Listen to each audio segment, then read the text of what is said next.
find ideas interesting though. I mean, they have a life. They are their own things. They are their own entities. Let's say they are conceived at some point. Let's say they mature, they develop, they grow.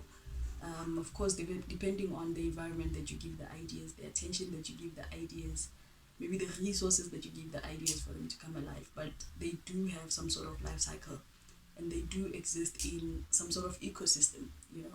We'll speak about the inception of ideas, where they come from, usually stimulated by maybe your environment, maybe by the conversations that you're having, maybe by the thoughts that you're having. You'll always have some ideas to farm, let's say, right? So your mind will give you ideas to farm. And I mean, we have capacities. There's only so much you can deal with. There's only so many ideas that you can give attention to. And what that tells you is that some of the ideas will live on, some of the ideas will die. Not necessarily the good ones survive, no, but the ones that you give attention to, um, the ones that you maybe develop and plug into other ideas and plug into some ecosystem of ideas where you bring these ideas to life. Only those will survive. Anything else that you don't give attention to ends up fading or dying or losing interest. Sometimes I feel like they even expire. They have some sort of expiry date because ideas are relevant to whatever stimulates them, let's say. So the environment might be right, the timing might be wrong when the ideas are given attention and all those things. But generally, there's an ecosystem, and the ideas do have a lifespan. It's the beginning of the year, and I think a lot of people are looking for new ideas of how they're going to improve their lives, their money, their careers, how you're going to advance, how you're going to build new relationships, how you're going to network and meet new people. You have new ideas about your own life. I'd like to change my persona, I'd like to change my personal brand, I'd like to change how I dress, I'd like to improve here and there. You need ideas to make those things happen. So I want us to speak a little bit about the life cycles of ideas, what happens, what do you do with your ideas. I'm absolutely interested in what you do with your ideas. One of the most interesting things I've came across last year was that ideas, I think it was from the concept of building a second brain, that ideas, the mind forgets, right? So the mind is not a reliable memory bank, but it is definitely a reliable idea generating machine. And what that tells us is that you need to take the idea so seriously that you record it, you capture it somewhere before your mind moves on. Because you can always then come back to the idea on paper that's captured that you can develop and work on, especially if you believe that that idea is important for you, for your progression, for your life, for anything else that you're trying to work on that you might need new ideas from. Um, a lot of artists, about Beyonce and Rihanna and them, they'll tell you straight up, about Alicia Keys, they'll tell you straight up, if I'm in the shower and I get an idea of a melody or whatever, I jump out butt naked and I'm going to write that thing down. They are creatives, they rely, their work largely relies on the ideas that they have. But in all honesty, we must all respect our ideas. I mean, you are surrounded by ideas. People who live certain lives have different ideas, certain ideas. Strategy. I mean, if you need a strategy, whether it's for your business, for a new product, for your life, for your child, for your relationship, for your growth, for the year, what ideas are you going to be working on this year? It's strategy, and for you to develop that strategy, you are gonna need ideas.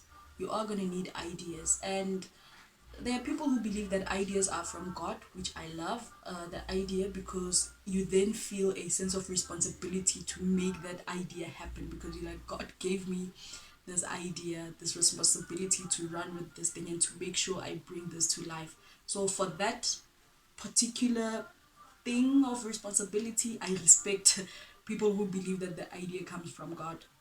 It's a message given to them. So yeah, man, let me know, what do you do with your ideas? Do you cultivate ideas? Do you work with your thoughts? Do you intentionally do things that stimulate you to come up with new ideas? Are you even aware? Do you respect ideas that much? Do you have a book where you just record ideas, maybe on your phone? What do you do? What do you do with your ideas? Because daily, like I said, the best way to think of it is to think of it as ideas, as seeds, right? There is a way of thinking that speaks to the mind being some sort of garden, and we have seeds that we plant in those gardens. But then not all seeds, I'm a germinator, and hear this from me, not all seeds will make it, right? So the quality of the seeds to start with determines the success of the germination. But even if it has a successful germination, it does not necessarily mean that you're going to have a plant of that idea, developed idea. And even if it's developed, it does not necessarily mean it's going to grow and you are going to harvest from it. So at each step we need to respect these ideas as seeds. Do you what ideas, like what criteria do you use, what mechanisms do you use to decide what quality idea you have? But you can only do that if you note them down. Have like note them down, have like this database of ideas, and every day you work on a particular idea or a couple of ideas. um Leonardo da Vinci said that he would start his morning, or somewhere in his morning routine, whatever, he would have a list of 100 questions. I think this is an exercise he did every day. And then throughout the day, he will try to find answers for these questions, because those are things he's naturally curious about. So if you follow your curiosity, you will find ideas. I've met someone who is passionately in love with their ideas, and they'll tell you straight up, I love my ideas because my ideas improves my life. My ideas gives me something to work with, something to be passionate about, and they'll follow with that idea. They will nurture that seed, they will grow and develop that seed, they will fertilize that seed, they will do everything the idea demands of them, just so that they make sure that they have the best out of that idea. And they eventually get to harvest from the idea. I have a couple of notes here, which speaks to the development of thoughts. Firstly, I spoke about the stimulation of ideas. Where do those ideas come from? It might be from your environment. It might be from the case studies that you find in life. Your friends, your family, your own experiences can become case studies, and depending on what you're trying to do, you will harvest some ideas from those things. Art stimulates ideas as well. Perspective, when you communicate your ideas to people, they come with their own ideas, they give you perspective on your ideas, and you get to build on top of ideas. I know people who are like, no, don't share your ideas with people. I've heard this myself many times. Don't share your ideas with people, work on your idea, make it a success, whatnot. But then I understood that there's an abundance of ideas, and even if I give you my idea, it almost doesn't mean anything to me, because I feel like I generate, like all of us generate ideas endlessly. And how we process the ideas will always be different, which means that our outcomes will always be different. There's an example I like to use of saying, I can give you a recipe of Coke, let's say, but you will not build Coca-Cola. You really won't, even with the ideas. So imagine that, right? And then I have here collaboration. We can always collaborate on ideas. I spoke about the ecosystem. The ideas will always find links to each other, and crystallize and make it easier for you to work on the idea. If you take attention, resources to invest in an idea with your time, thinking capacity, you will see that literally any idea can become a beautiful idea. And even if it doesn't, you have a database of ideas. It's just that a lot of us will ignore a lot of the ideas.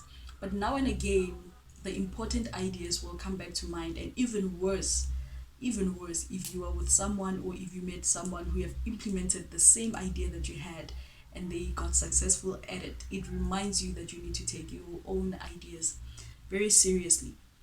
And we also have this thing of creating network of knowledge and creativity, right? So this is where you now organize the ideas. You'll always have them in a database, you'll always have floating ideas somewhere in your head, but you need to put them in order and build this network. of ideas so that you can see how they relate to each other, if they maybe contradict each other, if they maybe complement each other. It's going to be your responsibility to build that network of your ideas, because I think the ecosystem of your ideas gives you a more clear view on what you're trying to achieve. It gives you maybe themes and patterns, and then it becomes easier for you to choose which ones are more important for you to focus on, right? The evolution of thought and innovation, right? So you end up with innovative ideas. From the base ideas, you can be innovative and come up with very great ideas, that can be tangible or that can have great results and impact in your own life. This video, I think, is getting a bit longer. But yeah, man, maybe let me stop here. I personally enjoy having conversations around ideas, so you're more than welcome to hit me up if you want to bounce off ideas. I also enjoy when people openly allow me to bounce ideas off of them and we have chats around these ideas, because that's very stimulating and you end up with a bigger idea, a more clear idea, something more to work on, something that's more workable with. So let me know what you think. Hopefully, you have not lost some of the most important ideas you've ever had. I encourage you to go back to working with your ideas, respect your ideas, capture your ideas, allow them to evolve. You can have an idea now, and after a week, you're like, yeah, no, maybe not. But that's because you have done some thinking work on it. You have tried to implement a couple of things with the idea, and you've realized that, nah, maybe it's not worth it. Remember that ideas are abundant, always abundant in your head. I am 100% sure you could come up with 10 new ideas every single day if you wanted to and if you were intentional about it.